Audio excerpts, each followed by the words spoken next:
Boa tarde a todos. Queria agradecer, na pessoa do Roberto, o convite para participar desse 54º seminário. Cumprimentar meus colegas de painel, as senhoras e os senhores. É com muita alegria, muita honra, que eu participo desta discussão que agora se inicia.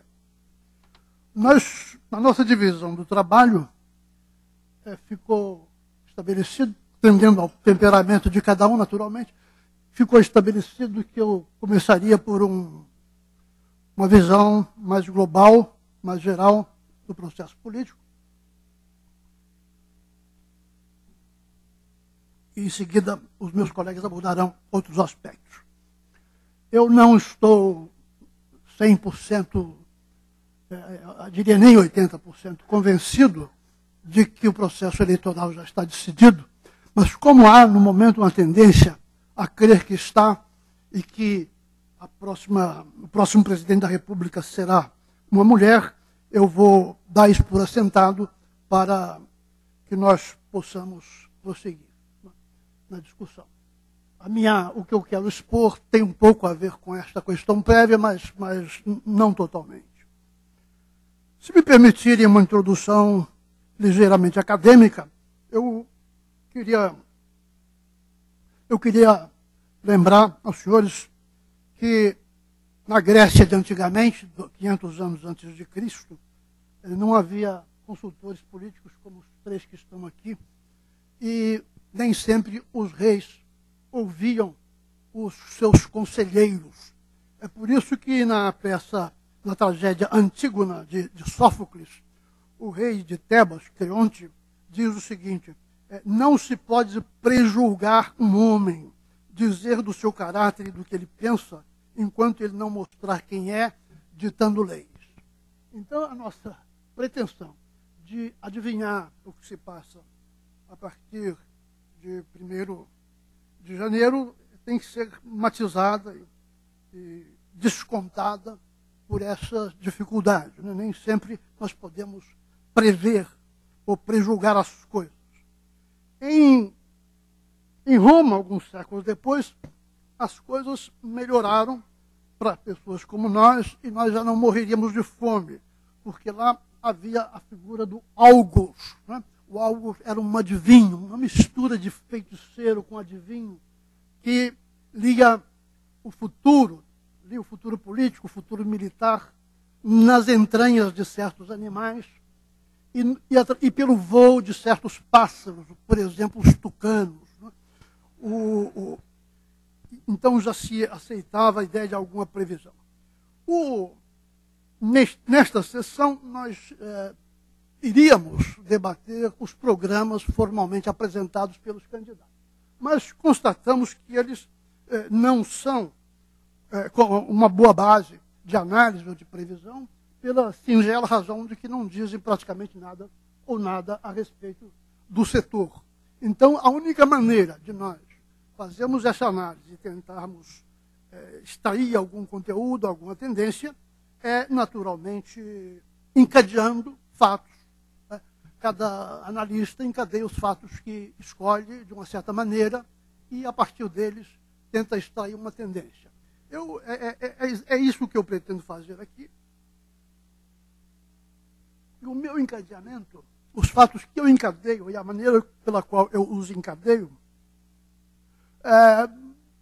como cidadão não me deixa muito animado. Como pessoa como consumidor, como pessoa que está na economia, embora não seja empresário, né, também não. Mas eu vou expor, né, esse encadeamento aí, pela discussão, pela troca de ideias, nós talvez cheguemos a algum ponto útil. Eu quero, obviamente, ressaltar que há muitos encadeamentos possíveis. O meu não tem nada de dogmático, poderia ser uma outra interpretação. Então, em linhas bem gerais, eu diria o seguinte: desde os anos 80, desde a transição para o regime democrático, ocorreu no Brasil uma certa convergência, uma redução das distâncias políticas e ideológicas anteriores, menos do que nós gostaríamos de crer, mas ocorreu, né? E alguns vetores principais dessa nova situação mais convergente estão consubstanciados na Constituição de 88, a consagração da democracia representativa e uma convocação forte à redução das desigualdades sociais, é o que nós temos chamado a inclusão social, que está no título deste seminário. Esta ideia generosa, porém, não era, obviamente, viável enquanto o Brasil estivesse a braços com um processo inflacionário, um dos maiores que o mundo já conheceu. Nós sabemos que, em 1923, a inflação alemã chegou a 23 milhões por cento, mas foi em 10 meses. Nós tivemos uma inflação em 33 anos, de 61 a 94. Então, era necessário, primeiro, que se debelasse essa mega inflação crônica para que as condições da convergência, as condições práticas do crescimento econômico e do desarmamento dos radicalismos que existiam pudesse realmente acontecer. E creio que, de fato, aconteceu no primeiro mandato do Fernando Henrique. Então, aqui eu quero fazer uma primeira observação entre as 3 ou 4 que quero deixar para a discussão.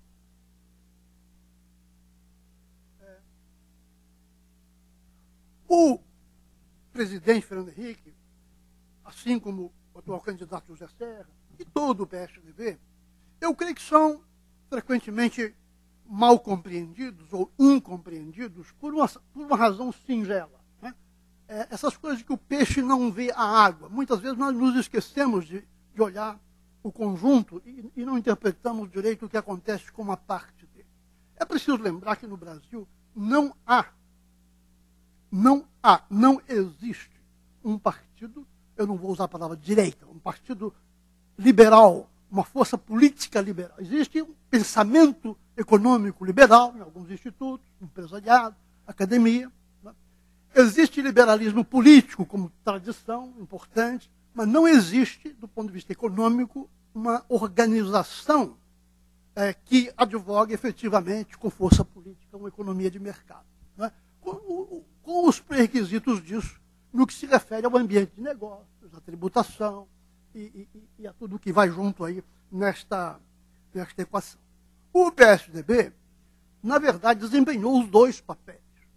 O governo Fernando Henrique fez reformas que foram aceitas e aplaudidas por pessoas de pensamento liberal, porque, obviamente, a privatização de grandes estatais deficitárias, ineficientes e carcomidas, na verdade, era indispensável. O controle da inflação, propostas de reforma no aparelho público, são reformas que um partido liberal proporia e, como tais, foram aceitas. Mas o PSDB não é, pela sua índole, um partido liberal. Ele é um partido que se propõe ser social-democrático. Este ponto precisa ser bem claro, porque se não existe a força política que muitas pessoas gostariam de ter, outra vai desempenhar a função dela. Não é? O empresariado brasileiro, o Roberto sabe muito melhor do que eu, nunca conseguiu se amalgamar para desempenhar esse tipo de papel, até porque grande parte dele faz parte de uma máquina, obviamente não os que estão aqui, faz parte de uma máquina corporativista e patrimonialista que de liberal não tem nada, nem no sentido econômico, pelo menos não. Então eu deixo esta primeira observação para a nossa discussão. O ponto seguinte é que eu vou em grandes saltos. Né? Eu devo ter algum ancestral canguru, hoje eu vou bem... O meu salto seguinte, em 2002 em diante, sobe o presidente Lula com o PT e o grupo de forças que o apoia. Pois bem, eu tenho para mim, e vou ser bastante taxativo no que eu vou dizer, não no sentido de provocação ou de ofensa a ninguém, mas vou ser bem taxativo. Eu entendo que o presidente Lula, ao chegar ao poder com os seus assessores, as pessoas de confiança, os quadros mais altos do PT, chegaram com um projeto de poder de longo prazo. É preciso sublinhar longo prazo. O longo prazo traz embutido uma certa incompatibilidade com a democracia representativa, porque esta pressupõe alternância no poder. E só o voto, só as urnas, só o cidadão é que tem o poder de determinar quando ela ocorre e quando ela não ocorre. Então, quando acontece de uma força política no poder ter uma visão de perpetuação por um prazo longo, surge uma certa dificuldade. Eu penso que isto acontece. A minha interpretação, eu quero reiterar, que é uma entre várias, a minha interpretação é que o presidente Lula não deixou de ter esta visão. Ele obviamente, é um homem de diálogo, é um homem de interação, mas em momentos cruciais, em questões cruciais do exercício da presidência, ele agiu com vistas a um projeto de longo prazo. Por exemplo, ao criar a expressão herança maldita para estigmatizar o seu antecessor e para aguçar na sociedade uma imagem negativa daquele que se afastava da presidência, eu creio que ele colocou uma primeira peça no sentido de debilitar profundamente a oposição, porque o presidente Henrique, sabidamente, é um líder da oposição, do que viria a ser a oposição. Em segundo lugar, eu acredito que aqui talvez haja mais consenso, o próprio PT, o Lula trabalhou para subordiná-lo, subjugá-lo, quer dizer, cortar-lhe as veleidades de autonomia. Não o cerceou nas suas atividades de jeito nenhum, mas passou a incorporá-lo como uma espécie de apêndice da máquina pública e da sua própria figura de líder político. Criou-se o que se chama o lulopetismo ou petululismo, como preferirem. O PT antigo do discurso dos anos 80 e 90 deixou de existir. Em terceiro lugar, o processo da sucessão presidencial foi, aqui eu me sinto confortável num terreno absolutamente factual, o processo sucessório, obviamente, foi encaminhado, equacionado, dirigido pelo presidente, um pouco como faziam os presidentes da República Velha, para um determinado formato, o formato plebiscitário, o formato do enfrentamento direto de duas forças, como se for um plebiscito, valendo-se, obviamente, de uma popularidade sem precedentes no Brasil, portanto, o resultado do plebiscito estava em grande parte pré-determinado. Aliás, plebiscitos quase sempre são convocados porque os seus resultados são pré-determinados. A sucessão, portanto, encaminhada dessa forma, criou uma polarização que, quer tenha sido um objetivo consciente do presidente Lula, ou quer não tenha sido, ele deveria saber que o resultado é o mesmo, porque significa o quase total aniquilamento da única oposição política e eleitoralmente viável no Brasil, que é o PSDB. Então, se, obviamente, as coisas caminham por esse lado e dá-se um enfrentamento direto com o presidente popular e a oposição é debilitada, obviamente, o resultado será um enfraquecimento por um longo período, não sei por quanto tempo, de qualquer oposição eleitoralmente viável. Observe, senhores, que eu estou tentando dizer cada palavra de maneira muito distinta, muito clara, porque isso é grave.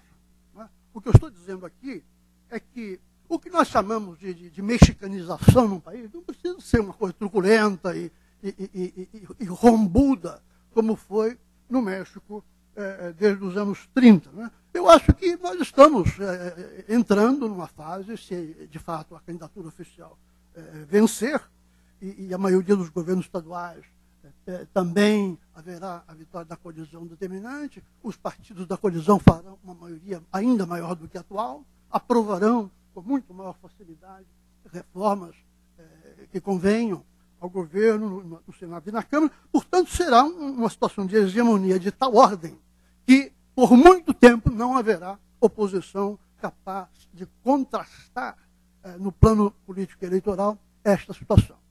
Imprensa, não sei se chegarão ou se chegariam a mexer com isso, mas o essencial é, não havendo uma oposição com chances reais de chegar ao poder, a democracia, não digo que deixa completamente de existir, mas perde 80% ou 90% das características que a tornam o que ela é, uma democracia. Pois bem, vou tentar ser rápido para entrar no assunto que interessa aos senhores. Este projeto de uma hegemonia quase incontrastável. Qual é o conteúdo econômico deste projeto? Isso também me parece bastante evidente. É uma espécie de um capitalismo de Estado. Né? O governo sentiu, desde 2005, por aí, que a ascensão da China tinha um efeito estabilizador e dinamizador na economia brasileira. Colocava uma espécie de gancho, né, de um lado e de outro, que nos permitiria, como economia, ficarmos menos vulneráveis a uma série de pressões e talvez, assim, enganchados na China, sustentar por algum tempo um processo de crescimento. Esse é o diagnóstico que foi montado no Palácio do Planalto. Participou disto, enfim, participaram diversas figuras da intelectualidade, até um filósofo chamaram para ajudar a pensar isso.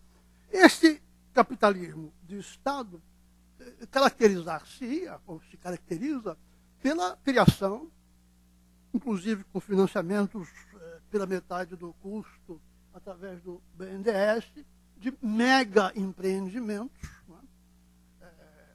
Reduzindo, portanto, a quase nada ou a nada a competição intersetorial e, naturalmente, outras empresas, em qualquer setor, empresas brasileiras, médias, pequenas,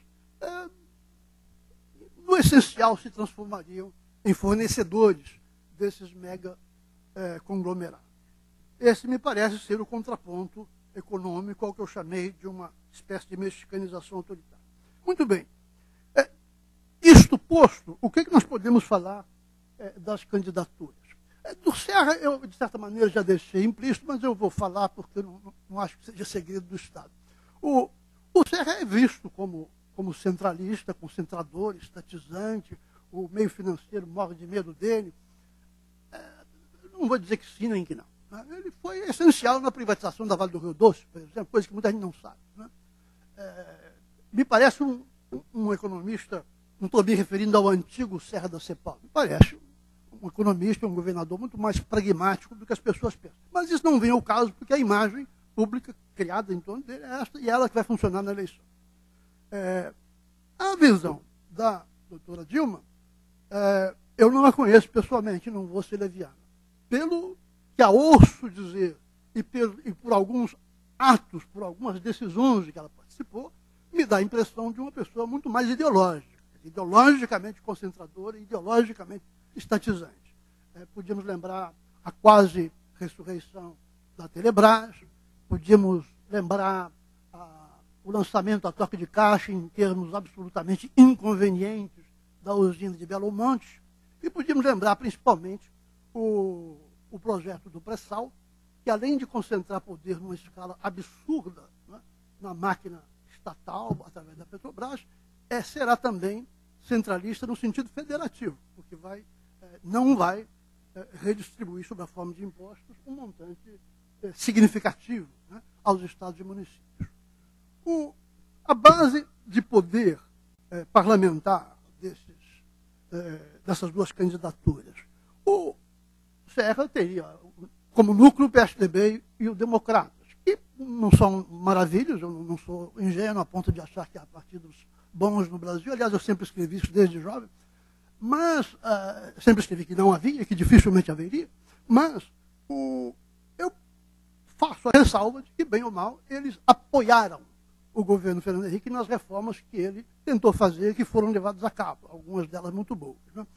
Do PT, do PCdoB, do PDT, do PMDB, eu já tenho uma certa dificuldade de dizer que apoiariam sem cobrar caro qualquer reforma no sentido liberalizante, no sentido racionalizante de melhorar o ambiente econômico.